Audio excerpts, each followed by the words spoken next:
So, hello everyone. My name's Annabelle Munson. I'm your host and moderator for today. Thanks for joining us for the preview to the fast approaching aviation emissions reporting season and a look at sustainability initiatives. We actually do this everything you ever wanted to know about aviation emissions update each season on a recurring basis. For members of our global emissions subscriber group, I want to say a special hello to our subscribers that are joining us today. Welcome. But this time around, we thought it would be a good time to open up the session to anyone in our client and extended business aviation network.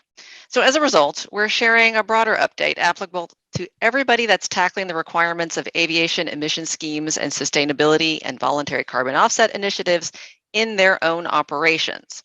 So it's a more diverse group. So we're going to be covering probably some broader aspects of emissions reporting. So some of that might be a bit redundant for some of you, but be patient. We're going to be covering all of the updates across the board.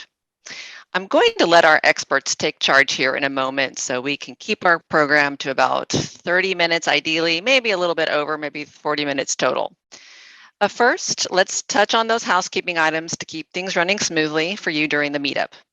Like I mentioned, video. It's great to see your faces. It helps us stay engaged with you. So if you can, put your video on. We'd love to put faces and names together.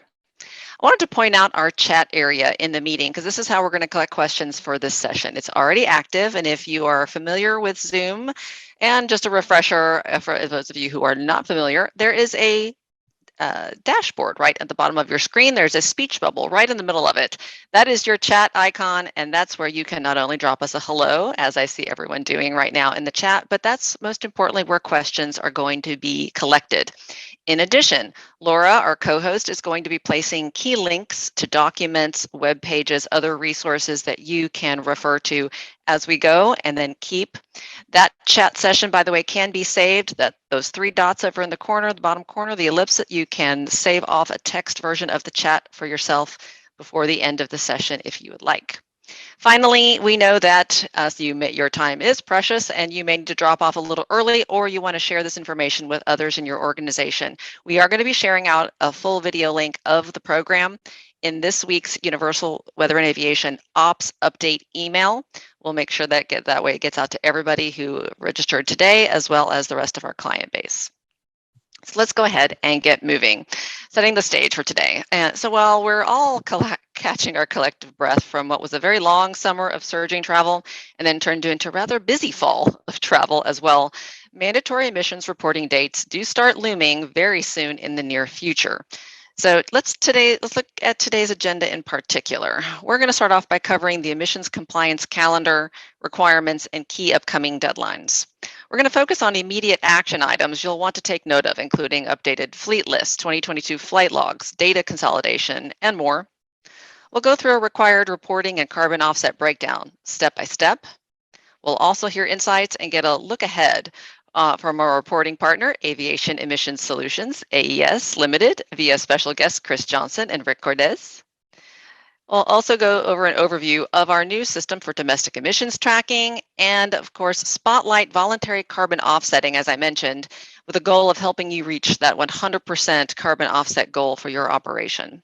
We're going to close out the session with your Q&A, as I mentioned, so do put those in the chat as they come to mind. As you can tell, it's a packed agenda, so let me go ahead and introduce our guests. Our experts that we have on board today from our Universal Emissions and Global Regulatory team. Adam Hartley, Manager, Global Regulatory Services. Juan Muñez, Lead Global Regulatory Specialist. And joining us from Europe, we have special guests from Aviation Emissions Solutions Limited, Chris Johnson and Rick Cordes. It's a pleasure to have all of you with us. Let's get started. I'll go ahead and try to spotlight each speaker as we go so that you can see them best on your screen. Adam, we're going to set the stage with you now that you're back. Can you start off with an overview of who is impacted and a look into the upcoming compliance calendar and the deadlines on the emissions front? Fantastic. Thank you so much, Annabelle, for the nice introduction and getting us started here. Really going to focus on just a kind of a roundtable discussion. The focus here, obviously, like you said, is the kickoff for our 2022 reporting season. We're now at the middle of November.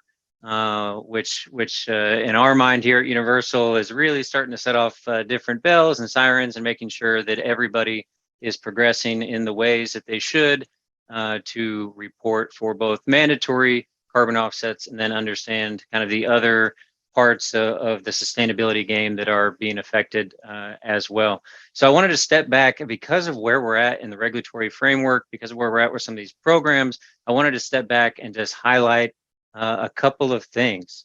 So in a lot of ways, even though we are over 10 years into EU ETS, we have operators right now who are starting again in a lot of respects, and again some operators who are new flyers, new international operators, and maybe aren't aware of their responsibilities at all. So I wanted to step back, talk about overall responsibilities. I'm going to hand it off to Juan, who's really going to drill down on 2022 and some things that we need to get done to get us reported on time. Chris and Rick will talk about those carbon offsets first, of the mandatory variety and how we go about getting those, the accounts needed to manage them, and then talk about the potential cost. These credits are especially on the mandatory side, are incredibly expensive. So we'll try to button up 2022 as best we can, so everybody has a good understanding of who's required to play, what are they required to do, and what are the different programs. And then we'll all step back and have another conversation a little bit about what's coming in the future. So future regulatory changes in any of the programs that are currently out there, some sustainability initiatives, things like SAF, voluntary carbon offsets, all of those things to try to show the kind of bigger picture of where we started, which was mandatory offsets, and what I'm going to address with Juan, and where we're going, which is addressing carbon footprint, going from mandatory regional schemes to addressing carbon footprint in a holistic manner and trying to bring all of these pieces together to make sure you're doing it within compliance, within effective cost measures, and all of those types of things. So global emissions. Global emissions is really three main programs right now, with EU ETS, the originator of things, followed by EU ETS, which is to, from, and within the EU, obviously.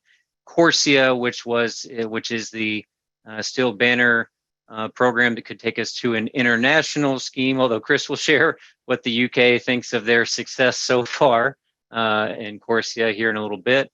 And then our latest entrant, UK ETS. So right as we're moving out of regional schemes and on to CORSIA, UK ETS is out there, and we've got another regional scheme. So those are the three programs that are out there today. What is common among them is the methodology. So there is very common methodology, very common steps between how you set up a monitoring plan, how you register your operation, how you get assigned to a location. These are all pretty standard things. How you calculate your emissions are all pretty common methodology across these programs.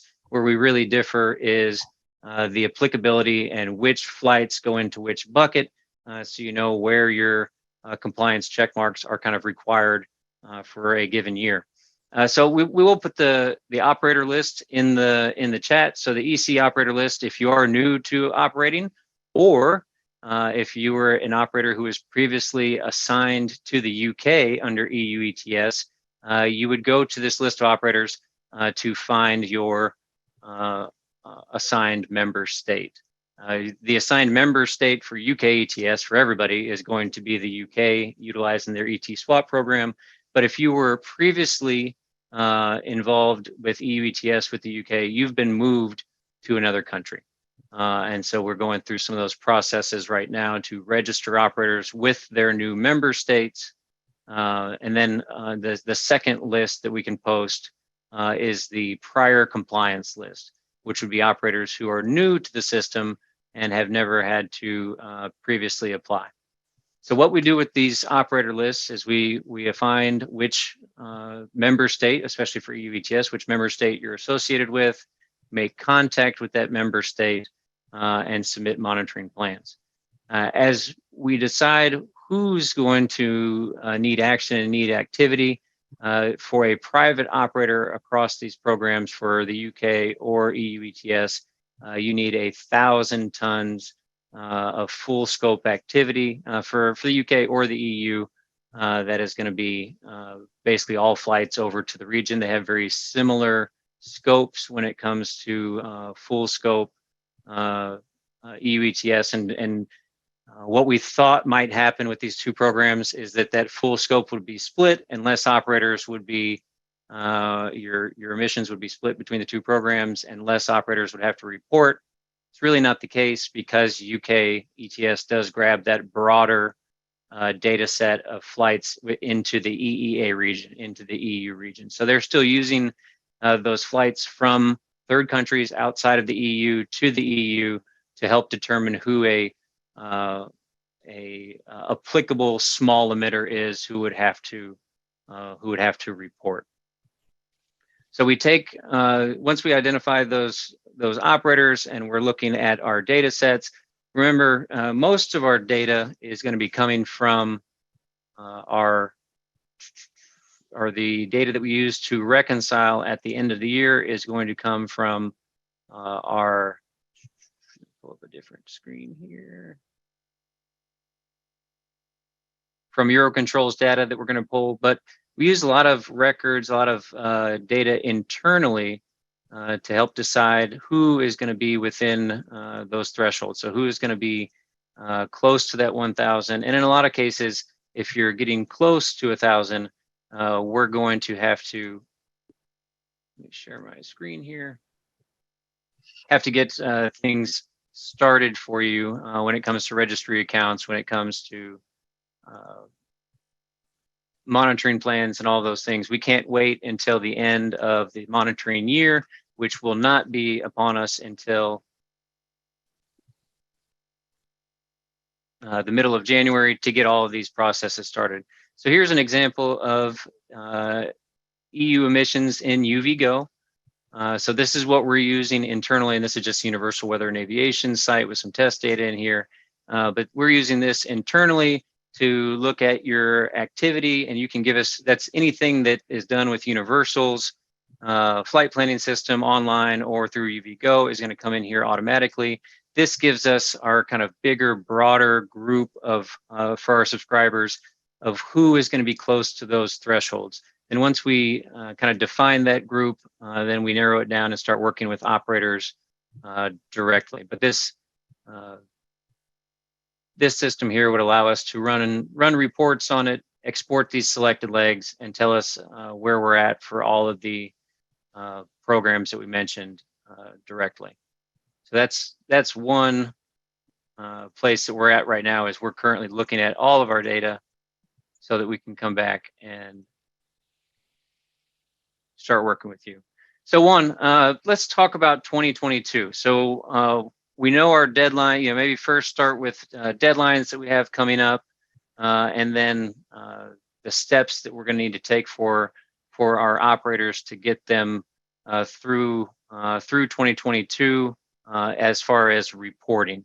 And then we'll bring in Chris to talk about our next steps. But what do operators have out in front of them this year between now and the end of March?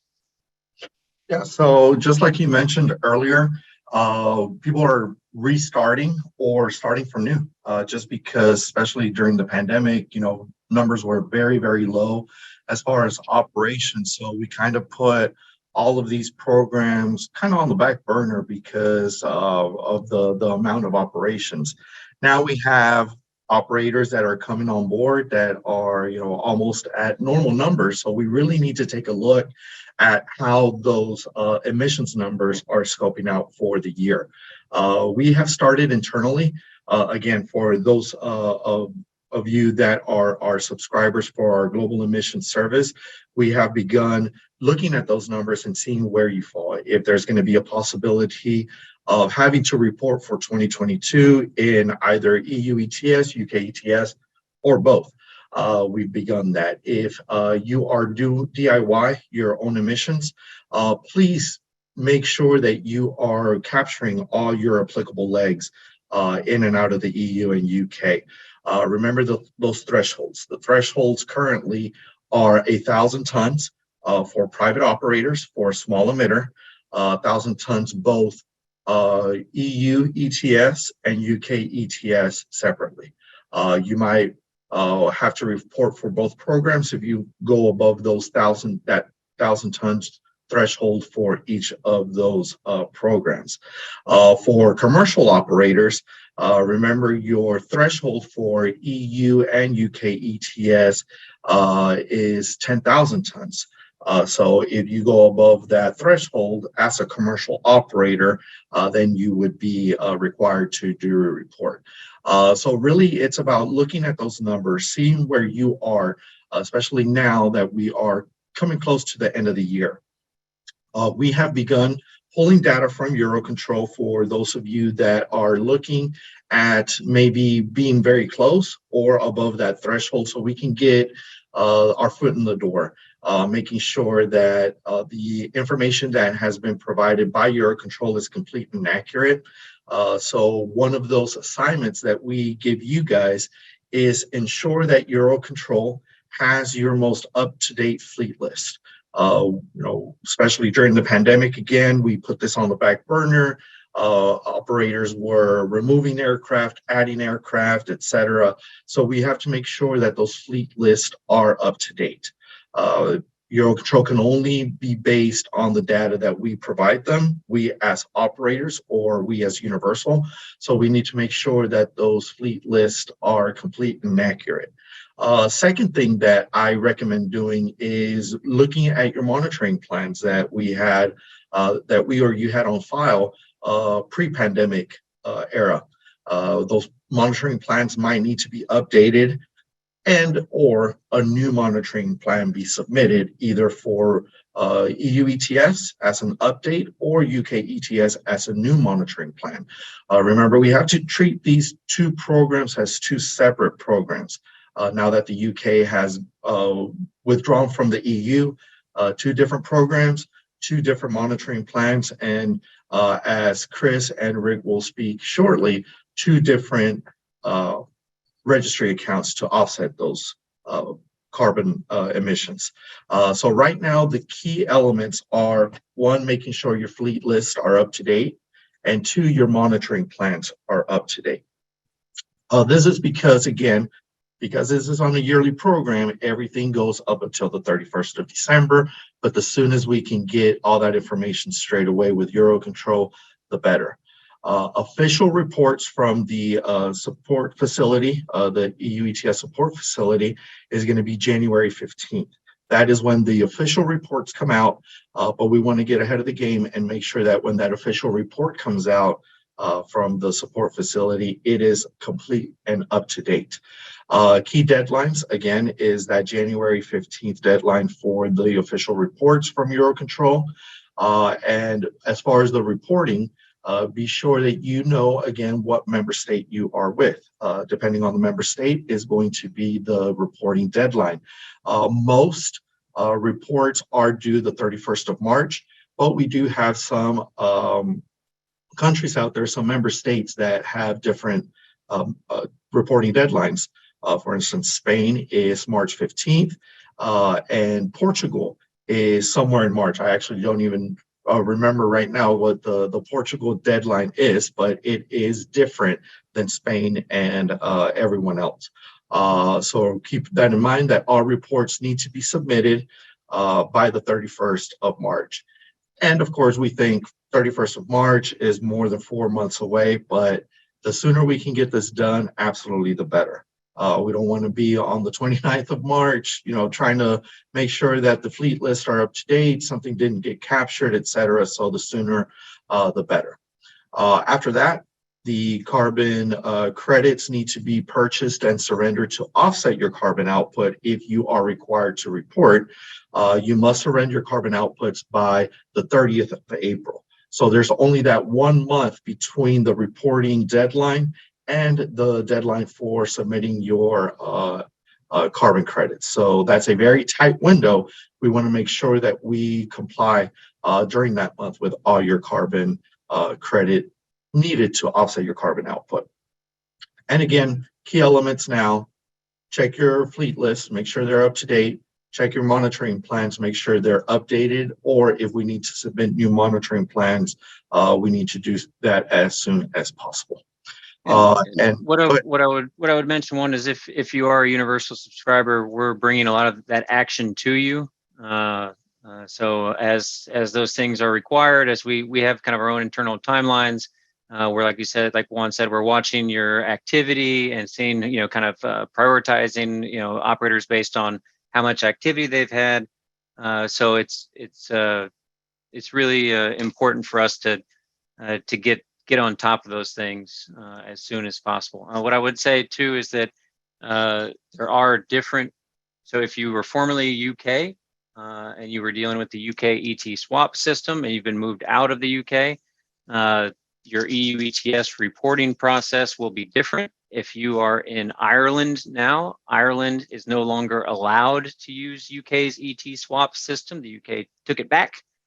So now Ireland has started a EDEN system, EDEN. So operators who are assigned to Ireland, we are working through the process right now to create those portals for you so that you can interact directly with the competent authority through their system as they've laid out. But of course it's clunky. All these systems are clunky. But we're going back, and anybody who's moved from the UK to Ireland has to have a new monitoring plan put in through that system before they can do registry accounts. So there's, in so many ways, even long established operators in 2022, we are going all the way back to the very front end of the process and starting with fleet lists, monitoring plans, and then on to reporting.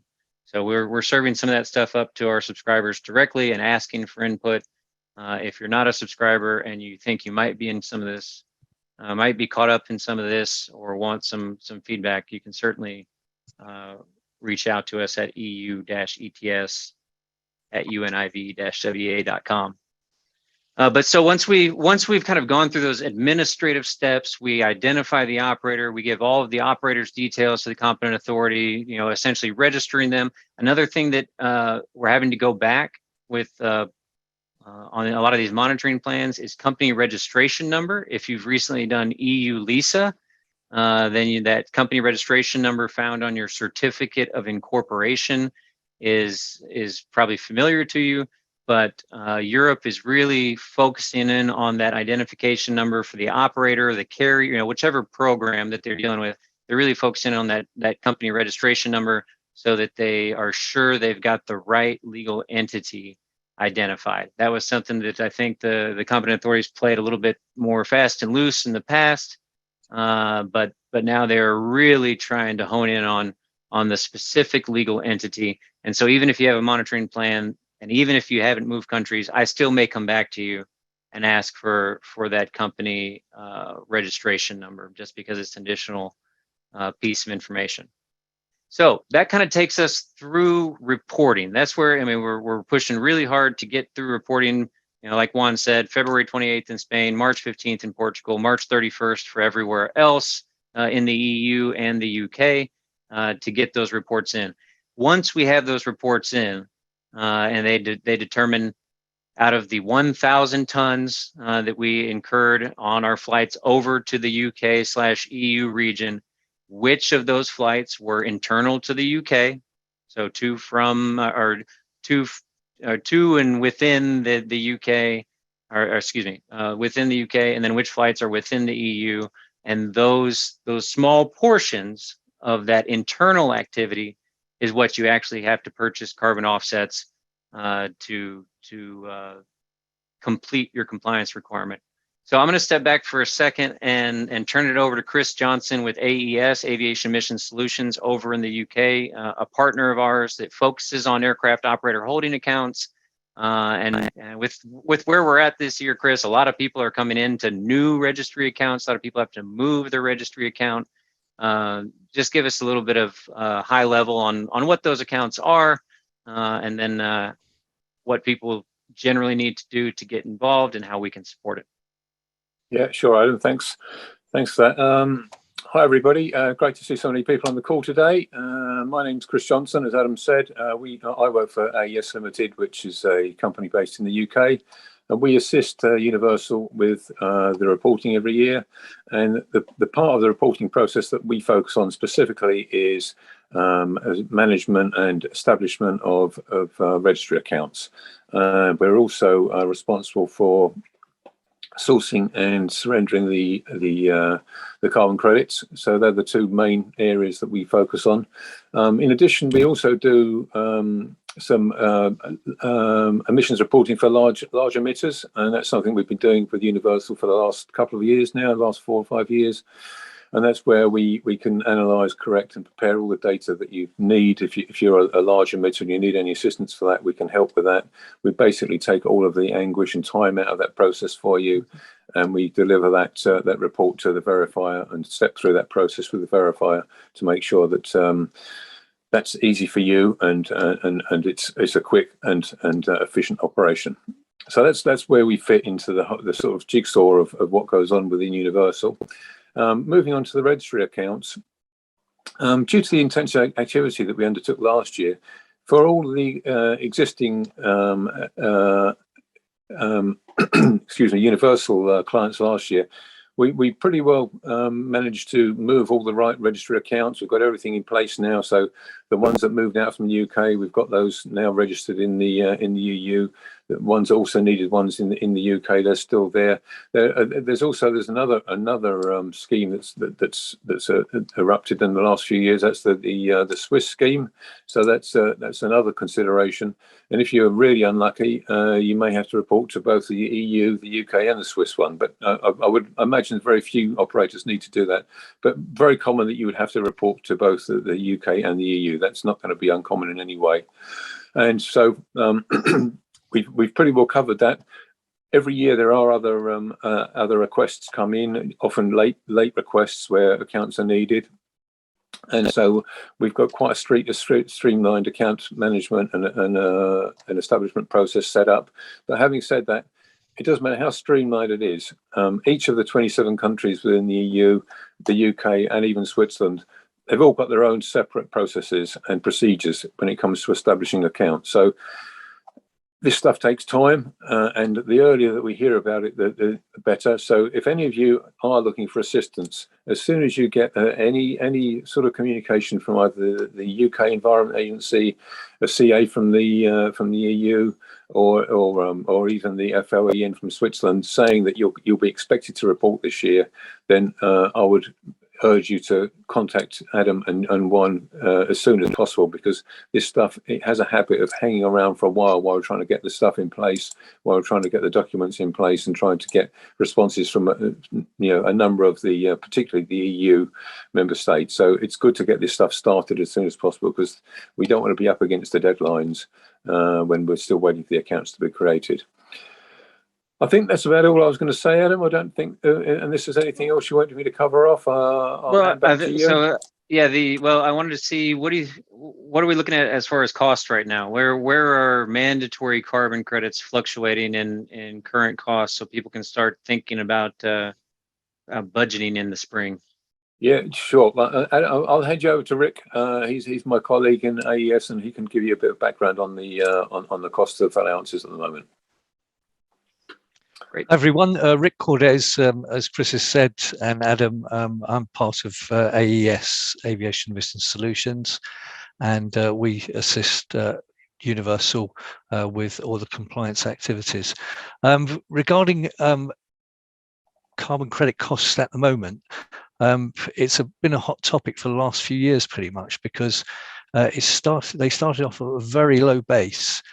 Going back historically to 2008, after the financial crash, many markets contracted, and as a result of that, the emissions reduced substantially. So the market was awash with carbon credits at that time, with quite a small demand. So what happened? It suppressed the price of the carbon credits, and when the EU-ETS started in earnest, which was in 2012 for aviation, we were looking about just over €3 per carbon credit. So if you emitted 1,000 euros, that's 3,000 euros you would have paid at that time. Unfortunately, costs have risen substantially. They stayed relatively static for a number of years. And in 2019, the EU introduced a mechanism called the Market Stability Reserve. And the idea of that was to give stable prices to the market so that investors and industries could plan ahead. But how it works is a bit like OPEC, where they can turn off the tap and slow things down in terms of the number of allowances coming into the market. So using the usual supply and demand forces, if you slow the flow, then the prices increase. So from around about sort of January 2019, prices started to rise substantially. And they hit a high of almost 100 euros, 97 euros, in fact, earlier on this year, in February this year. And for the UK allowances, they reached 98 pounds, and that was in August of this year. So you see the phenomenal jump where, you know, back 10 years ago, it would have cost about 3,000 euros for 1,000 tons of CO2 carbon credits. And, you know, back earlier this year, it would have been upwards of 100,000.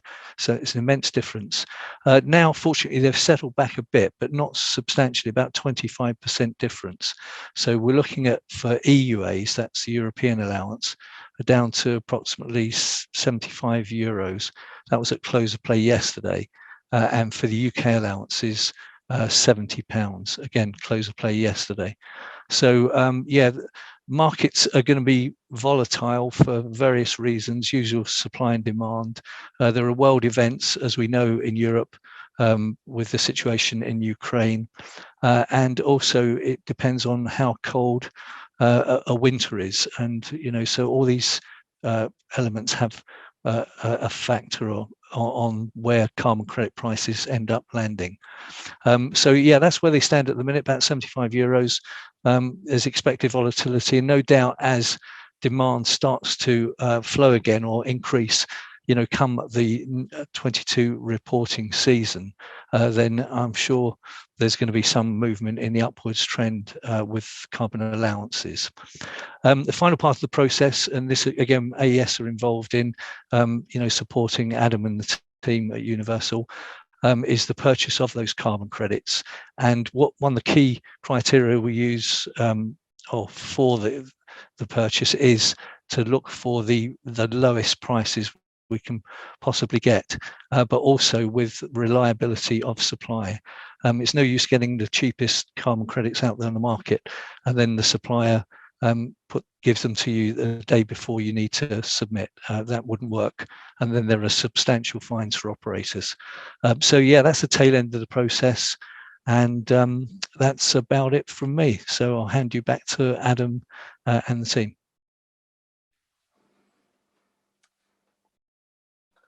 Awesome. Thank you, Rick. And you know, it's really important to note because although 75 pounds is probably a better deal right now due to exchange rate than it's been in a long time, it's still a significant cost. So 75 pounds, 75 euro per credit is still a pretty significant cost that we want to make sure everybody's aware of. Just a real quick look at what we're talking about when we're talking about costs. I know this is an ugly screenshot real quick, but data privacy is very important to us, right?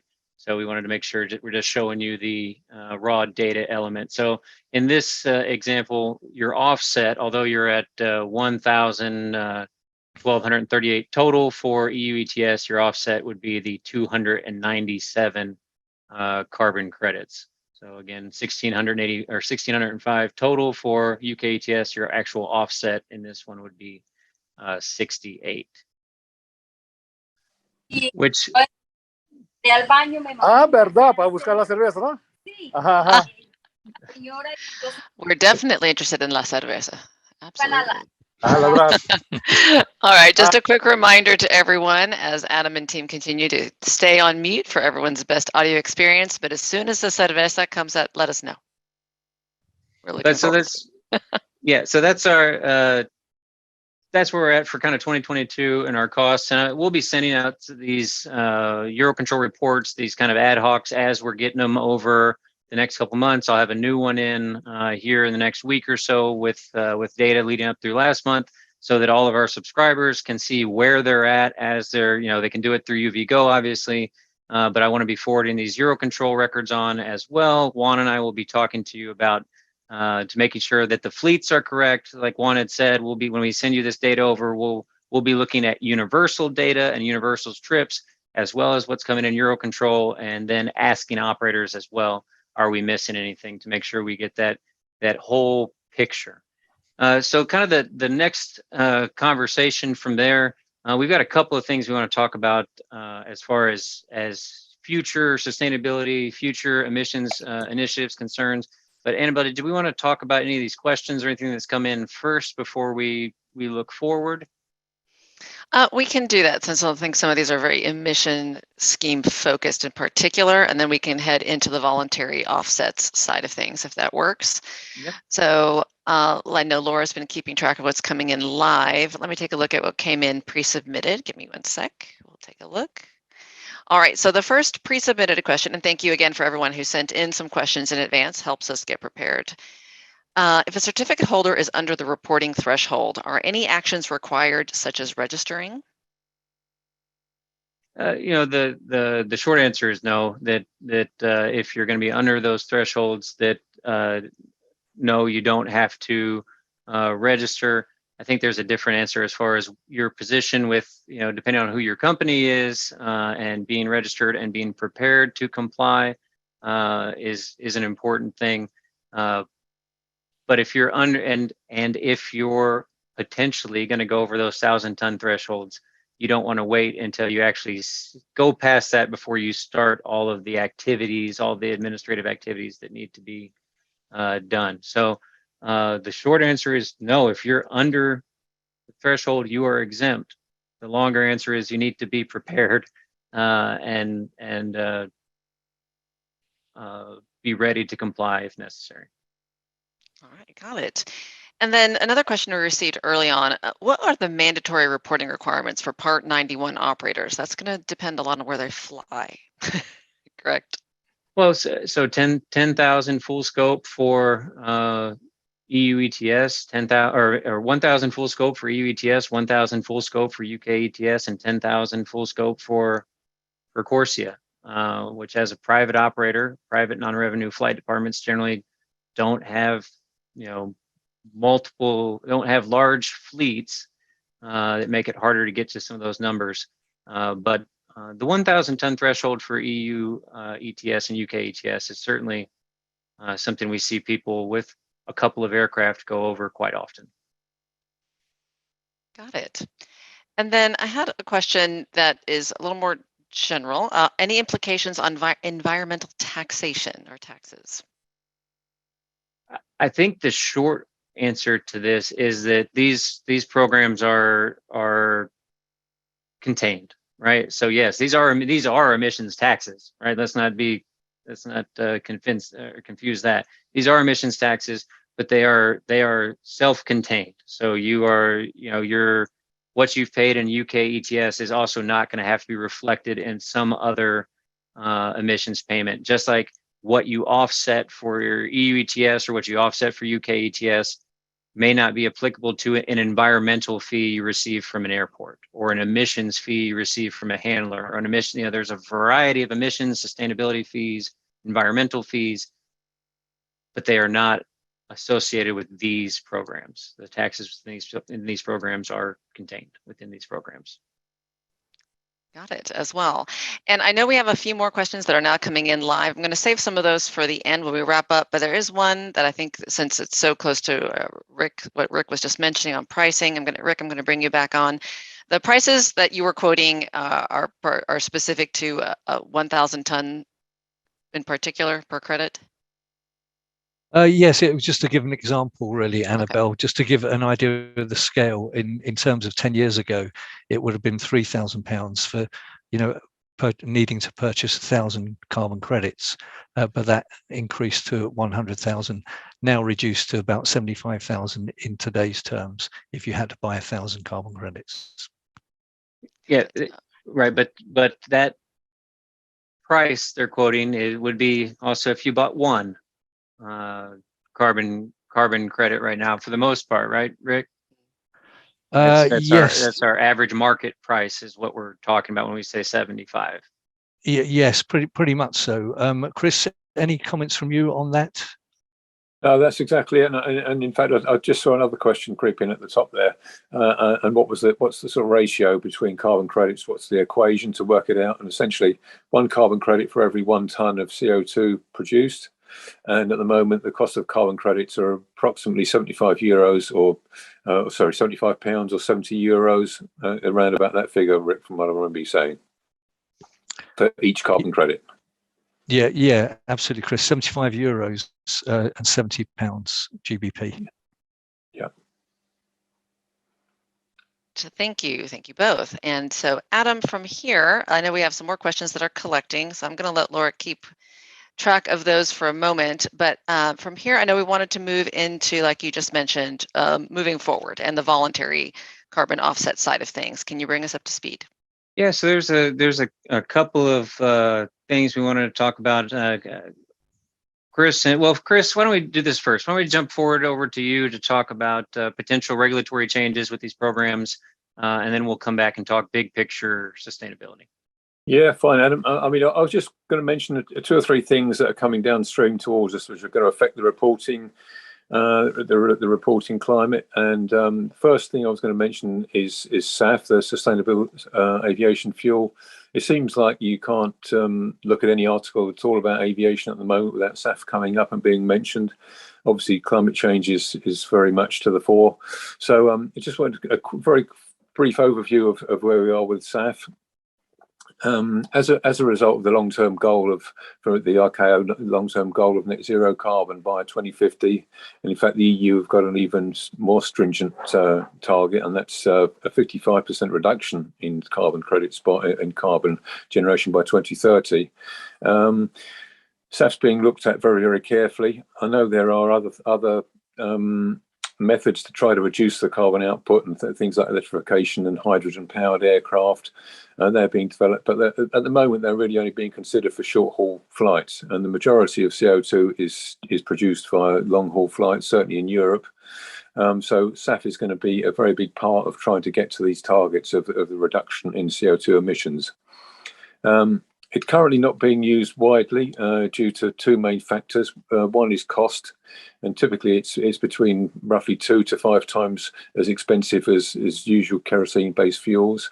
And without any incentives being around, it really isn't practical for most operators to adopt it on that basis. In addition, it's not readily available in most locations, although that will change over time as more of it's going to be produced and it's going to be distributed more widely over the next few years.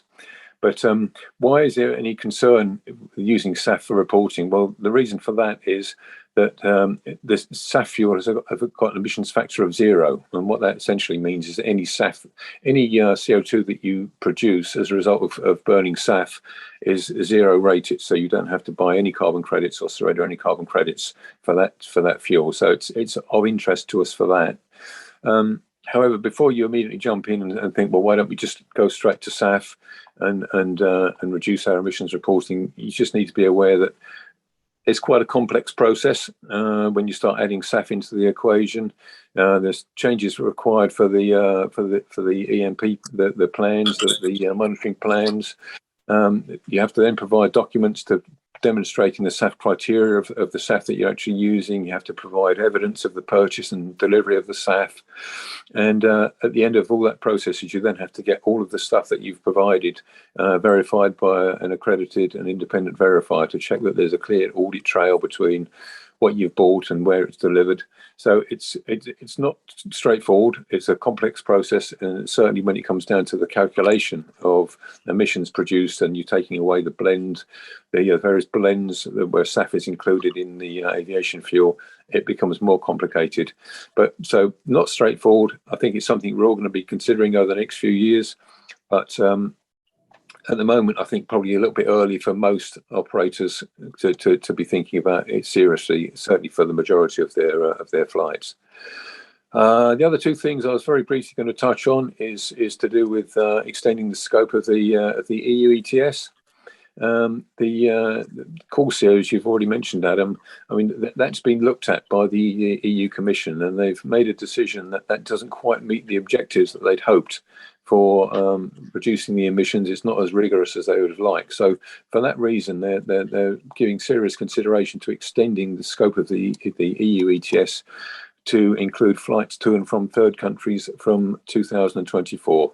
That's what's in the picture at the moment, and that means that basically we'll be reverting back to how we were when the EU ETS scheme was first introduced, and that means not only will you be reporting and buying carbon credits for all of the flights within Europe, for flights taken off and landing within Europe, you'll also be included for flights flying into Europe and out of Europe. So even a flight from, say, Los Angeles to Munich, that will be included for carbon credits to be bought and surrendered. So there's quite a significant difference there.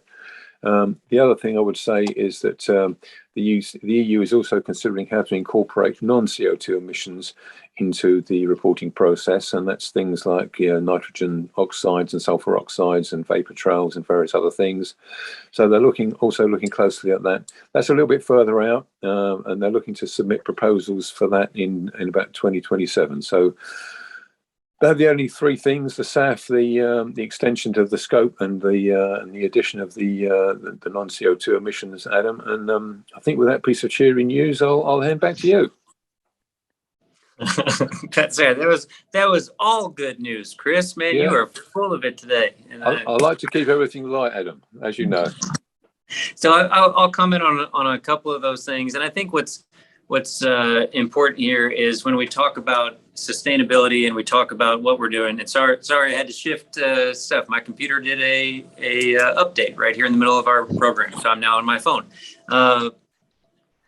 When we're looking at these emissions programs and where we started with mandatory emissions, and now you're seeing the things like SAF and voluntary carbon offsets, what we're all really trying to get to is the holistic carbon footprint, first of our flight department, our corporate aircraft, our private aircraft, our charter aircraft, whatever your aircraft operations purpose business may be, and then start to figure out how we're offsetting those things, how we're affecting those things in a positive way. So like I just showed you in the Eurocontrol data, if somebody has, they could have 1,600 tons of UK applicable emissions, but when it comes down to it and they're doing their offset, they're only offsetting 65 tons of internal flights. So I think there's some pressure. Obviously, we heard of a couple of different things. One, SAF, yes, that's one of the next things that are coming in. So if we think of our emissions as a big pie and we're doing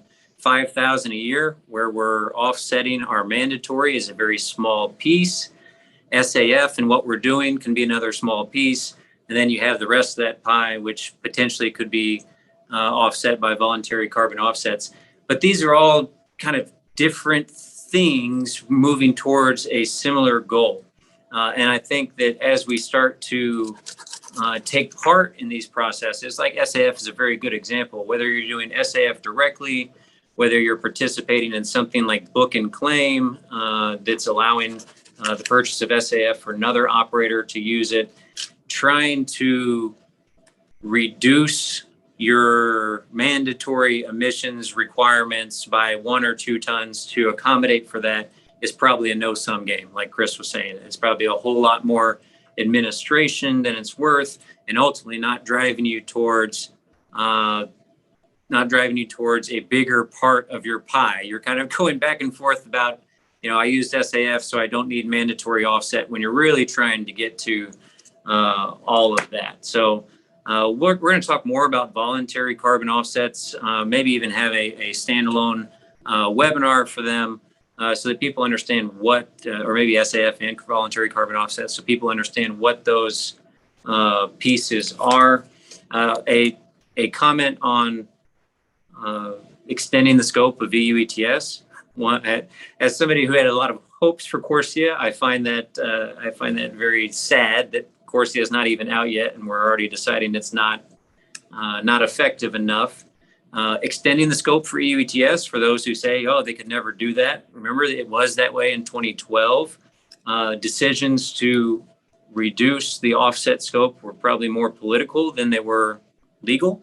So if Europe had decided to go ahead and charge carbon offsets on the full scope going back to 2012, I think they had the legality to do that.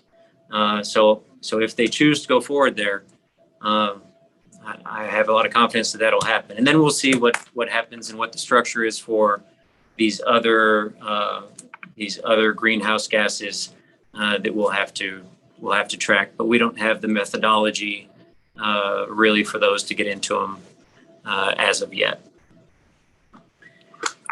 But the idea is that we're taking all of these pieces, mandatory, meeting our compliance, utilizing SAF where we can, identifying voluntary carbon offsets where they're, for projects that are accessible and important to us, and trying to get to sustainability goals that match up with our principles and our corporate entities in a lot of ways. Other questions, Annabelle? Yes, let's go to Laura. I know she has been diligently collecting, and I know there's been some activity there. And thank you for those who are participating and answering questions in the chat. Laura, where should we get started? Thank you, Annabelle. Actually, most of the questions have been answered in the chat. Thank you, Juan, for responding to all those. One of the questions, though, what are CORSIA threshold limits? 10,000 tons.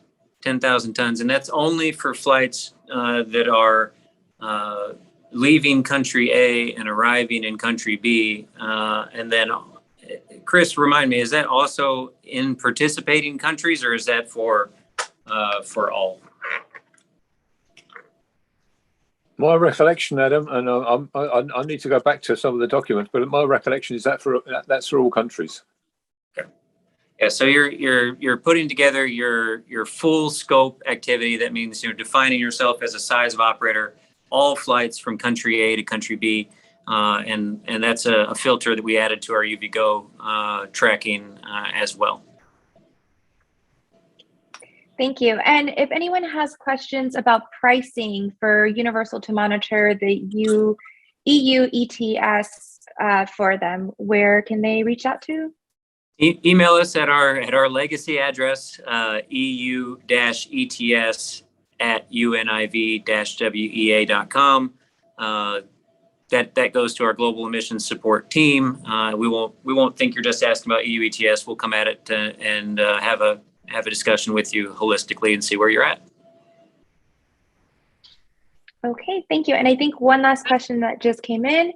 Adam, you mentioned a while back that you could capture flights where flight plan wasn't filed with Universal through ADS-B. Is this still possible? We can. Well, so we cannot. Yeah.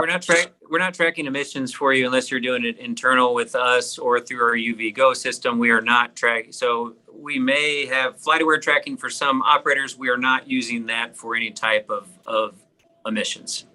So we are only able to track through automation the legs that you flight plan with us through internally or UVGo, or anything you provide to us, like I'm sure Juan was about to say. Anything you send to us, we will upload. You can upload yourself into UVGo, or if you send it to us, we will upload it into UVGo so you can create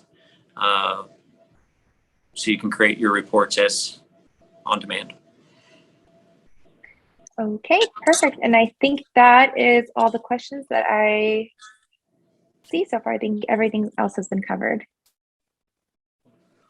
I know that there's a million different one-off questions that could come out of this program. I just want everybody to know that we're here and we're focused on global emissions for 2022. We're keeping our eye on the horizon, like Chris said, for all the things that are coming down the line, and trying to make sure that everybody's compliance needs are met, and then give them options on what's coming next. So I would encourage, if you want a direct review of your company's situation. If you're a subscriber with us or not a subscriber with us and you want to talk about what does this mean for your company, please reach out and we'll set up some time to chat.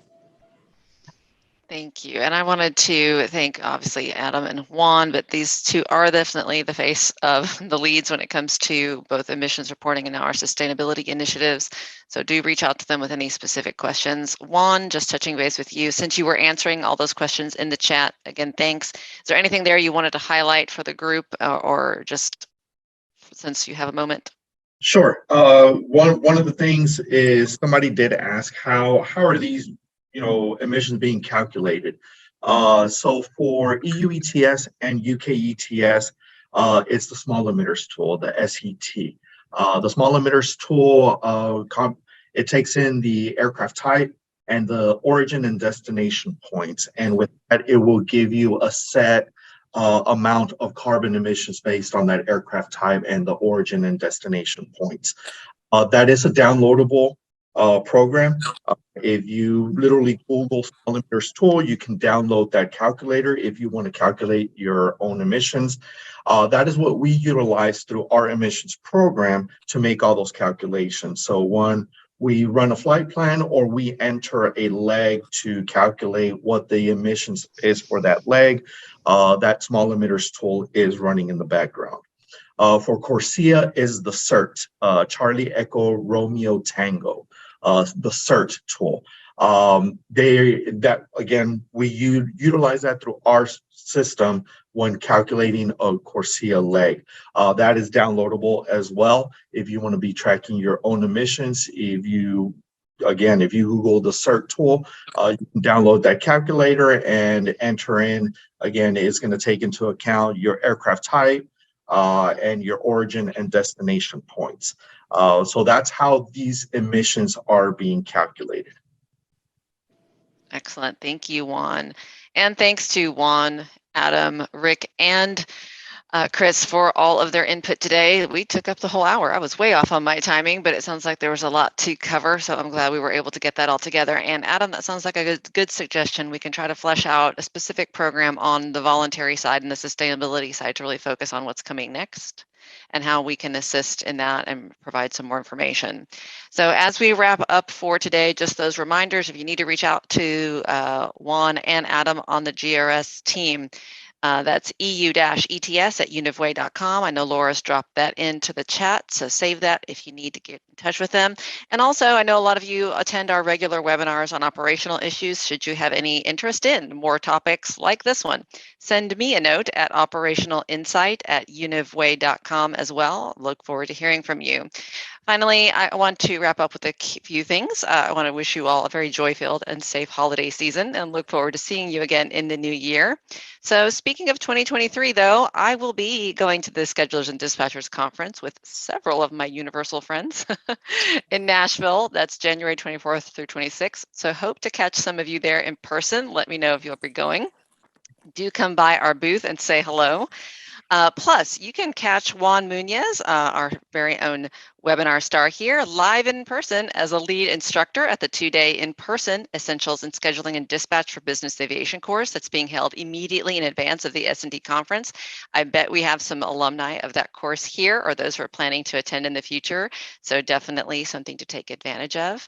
And of course, Juan is also going to be on this very topic, talking sustainability initiatives and issues as a speaker at S&D. So lots going on at S&D that could be of interest for this group.